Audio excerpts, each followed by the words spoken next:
बिस्मिल्लाहिर्रहमानिर्रहीम। देखती आंखों सुनते कानों, आपको मोहम्मद इमरान का अस्सलाम। आज हम बात करेंगे उम्मीद पर कि उम्मीद की हमारी ज़िंदगियों में क्या वैल्यू है और क्या अहमियत रखते हैं। ज़िंदगी से अगर सारे चिराग बुझ जाएं लेकिन एक उम्मीद का चिराग रोशन रहे तो सारे चिराग दोबारा चल सकते हैं। हुआ क्यों कि एक कमरे में 4 मोमबत्तियां जल रही थीं। हल्की हल्की मतलब रोशनी सी आ रही थी। एक मोमबत्ती कहती है, मेरा नाम अमन है।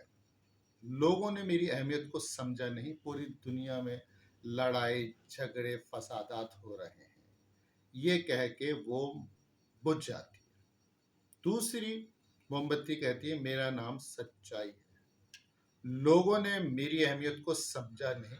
लोग एक दूसरे से झूठ बोलते हैं, एक दूसरे को धोखा देते हैं और नुकसानात उठा रहे हैं, ये कह के वो भी बुझ जाती है।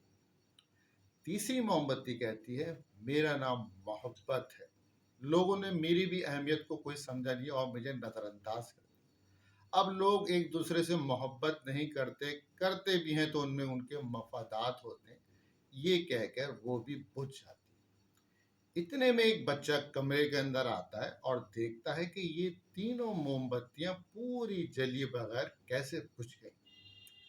तो चौथी मोमबत्ती, जिसका नाम उम्मीद होप होता है, वो बच्चे से कहती है, ये बुझ गई तो कोई बात नहीं, हम इनको दोबारा भी जला सकते हैं, लेकिन उम्मीद अगर मैं बुझ गई तो दुनिया आपकी खत्म हो जाती है।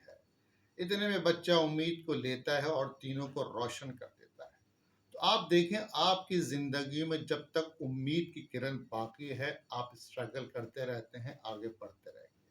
अब उम्मीद ही की बात है, पाकिस्तान के हालात पे देखें। आजकल जो पाकिस्तान के हालात हैं, अल्लाह माफी, महंगाई अपने उरूज पर है, बेरोजगारी अपने उरूज पर, लोग परेशान हैं कि क्या करें, क्योंकि पॉलिसी चेंज होती है, घरों में लाइट नहीं है, पानी नहीं है, लोग बहुत परेशान हैं। एक उम्मीद ही है जो हमें जिंदा रखी हुई कि अल्लाह ताला हम ही में से कोई ऐसा बंदा चुन ले जो इस मुल्क को इस क्राइसिस से निकाल दे और हम अपने पिछले गुनाहों से, पिछले समझे कि गलत अमल से जो मुश्किलात इस मुल्क पे आई हैं उससे निकल जाए। इजाज़त चाहूँगा इन दुआओं के साथ। अल्लाह ताला आपके लिए आसानियाँ पैदा करे और आपके ज़रिए आसानियाँ फैलाए। आमीन सुम्मा आमीन। अल्लाह।